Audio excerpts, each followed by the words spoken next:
sumber kebudayaan Jawa yang paling utama dalam konteks lingkungan adalah kehidupan agraris sebagai petani. Hidup dalam konteks petani yang bergantung betul pada pertanian, terutama padi, beras. Ya.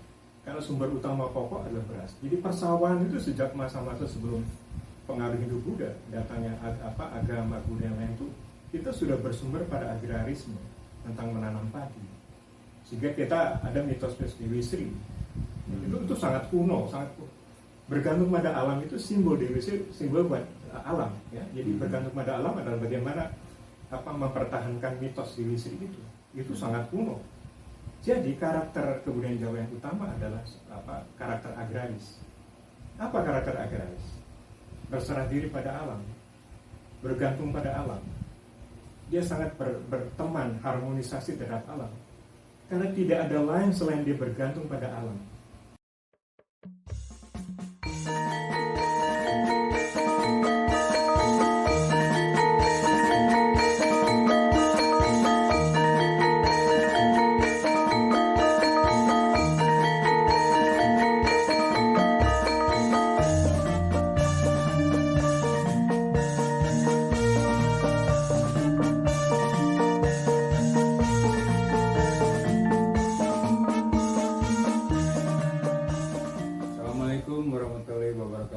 Salam sejahtera, Rahayu, Om Swastiastu, Namo Buddhaya. Apa kabar rekan-rekan YouTube channel? Saat ini perkenalkan, nama saya Iskak Hidayat. Kita baru pertama kali tayang di YouTube channel Napak Budaya.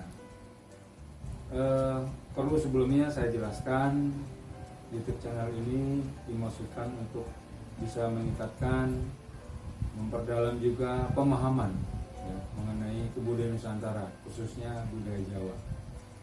Nah, untuk kali pertama ini kita mengundang salah seorang narasumber yang sangat luar biasa, seorang yang sangat berpengalaman dan berwawasan luas mengenai kebudayaan Nusantara, khususnya budaya Jawa, di mana beliau pernah sebagai dosen sastra Jawa di Fakultas Sastra Universitas Indonesia dan juga pernah menjabat sebagai ketua program studi budaya Jawa.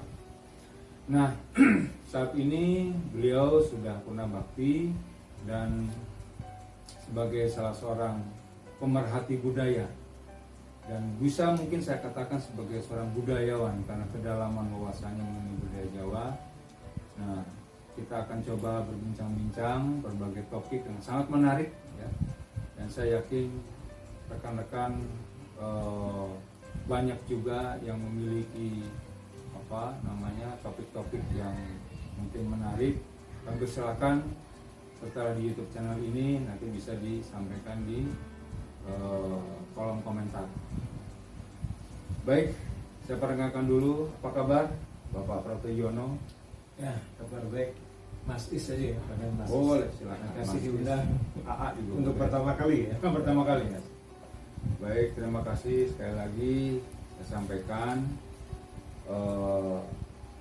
atas kehadirannya. Sebagai latar belakang sedikit Pak Prapto nih. Ya. Jadi kenapa kok kita ingin membahas ya mengenai budaya Jawa? Mungkin seperti Pak Prapto ketahui, saat ini budaya Jawa ini kan bisa dikatakan, saya tidak mengatakan tersisih, bukan, tapi orang mungkin mengenalnya dari slogan-slogan seperti misalkan alon-alon asal kelakon dan sebagainya kan gitu. Nah, malah ada yang punya persepsi semacam kontraproduktif lah dengan zaman era modernisasi dan digitalisasi ini yang sangat cepat gitu ya. Budaya Jawa ini kok dianggap seperti itu. Ini terus terang salah satu keprihatinan kita juga. Nah, kemudian yang kedua, mungkin juga saat ini rekan-rekan milenial ini mungkin juga perlu lah diberikan nanti wawasan oleh Pak Prapto yang mengenai budaya Jawa itu seperti apa.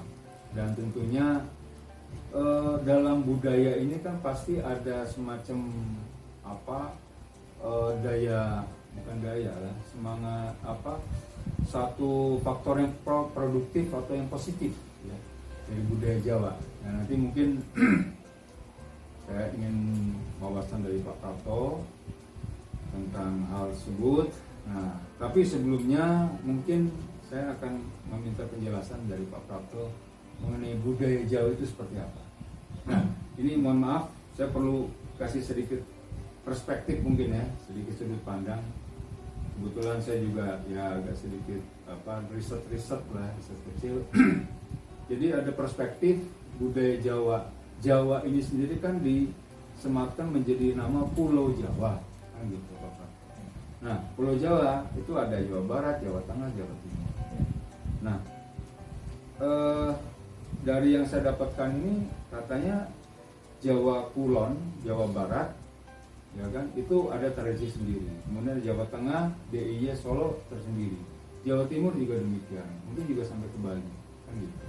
Nah, ini nanti mohon dijelaskan apakah memang budaya Jawa itu terkotak-kotak begitu atau bagaimana. Terus kemudian yang kedua, ada lagi juga dari Clifford Geertz, itu antropolog ya, mengatakan bahwa mungkin orang Jawa ya dibagi menjadi abangan, santri, dan priayi. Itu bagaimana kira-kira Pak Prapto?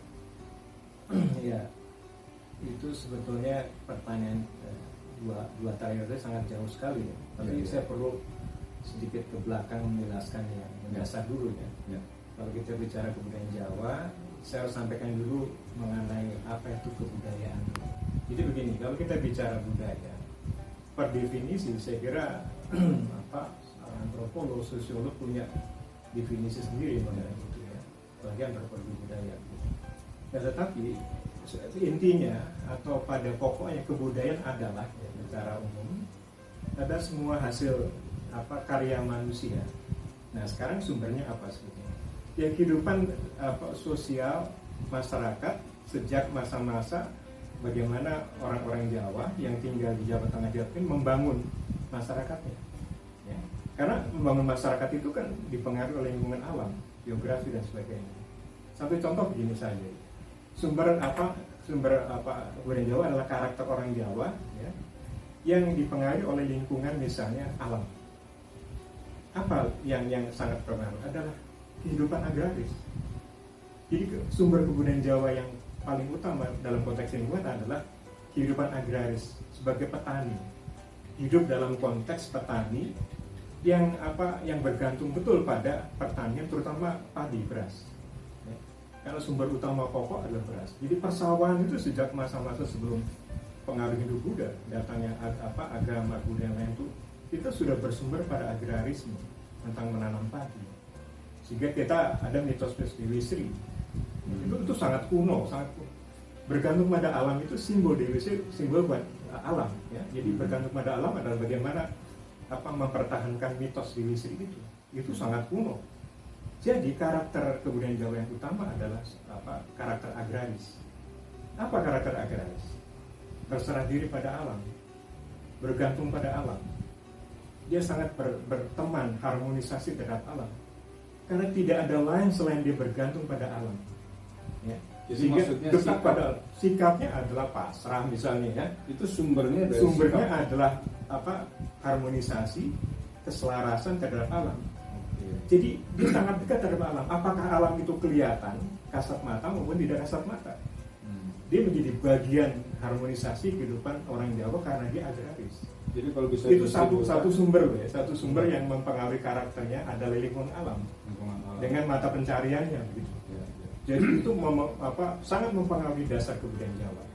Sifat agraris.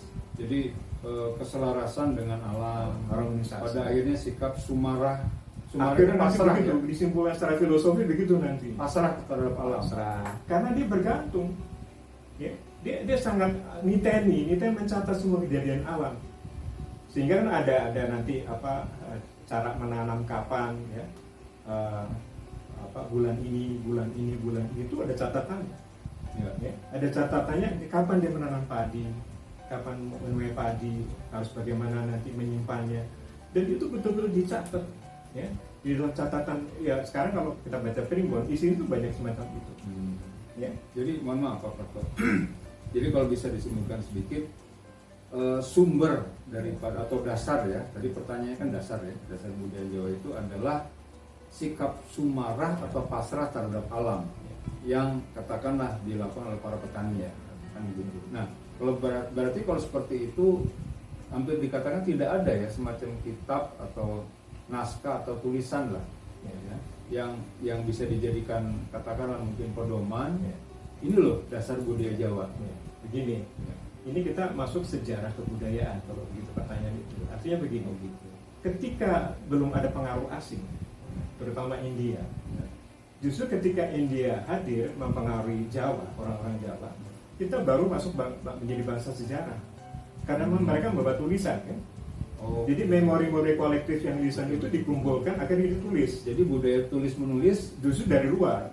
Baik. Karena nanti saya bisa cerita misalnya huruf Jawa itu dikembangkan dari huruf Pallawa. Ya, bahasanya Sanskerta kan, itu pengaruh sedikit. Ya. Tapi huruf Jawa itu dikembangkan dari Pallawa. Itu bersumber dari India. India. Karena kita akhirnya bahasa India ditinggalkan. Ya. Itu hanya bahasa literatur barangkali ya, karena itu sangat elit ya. Tapi yang berkembang adalah akhirnya orang Jawa menciptakan hurufnya sendiri, huruf Jawa. Meskipun dikembangkan dari pengembangan dari huruf Pallawa tadi. Pallawa yang dari India itu. Akhirnya orang Jawa bisa menceritakan dengan huruf-huruf tadi ya, bahasa Jawa muncul. Baru ada tradisi dokumentasi. Dan itu ada masanya sendiri gitu. Ada masanya sendiri. Ya. Jadi sumber-sumber itu ya sumber kelisanan, memori kolektif. Yang pada akhirnya nanti ketika bisa menulis ada tulisannya, misalnya pada akhirnya dikumpulkan di Primbon misalnya. Itu catatan-catatan keseharian, pengalaman seharian tadi yang semuanya dicatat begitu. Baik. Jadi tradisi tulis menulis itu ketika ada pengaruh budaya dari India. Nah setelah itu baru kemudian ada dikembangkan. Kita masuk masa sejarah karena kita mengenal tulisan dipengaruhi oleh India. Tapi timbulnya budaya Jawa sendiri itu sejauh sebelum tradisi tulis menulis hadir. Ya. Misalnya begini, kalau ditanya ya, kan masuknya pengaruh India itu kan membawa agama Hindu-Buddha. Ya. Ditanya misalnya agama orang Jawa apa? Ya bukan Hindu-Buddha. Ada agama yang asli. Yang justru asli adalah Kapitayan. Percaya kepada Tuhan begitu aja, karena Tuhan menciptakan alam, dia harus selaras dengan alam. Jadi agama pokoknya percaya bahwa alam ciptaan Tuhan, dia harus selaras seimbang, nggak boleh merusak, dia sudah selaras dengan seimbang sebagai petani kan. Artinya kebudayaan asli Jawa itu Kapitayan itu kepercayaannya. Agamanya bahkan agamanya Kapitayan sebelum Hindu Buddha datang.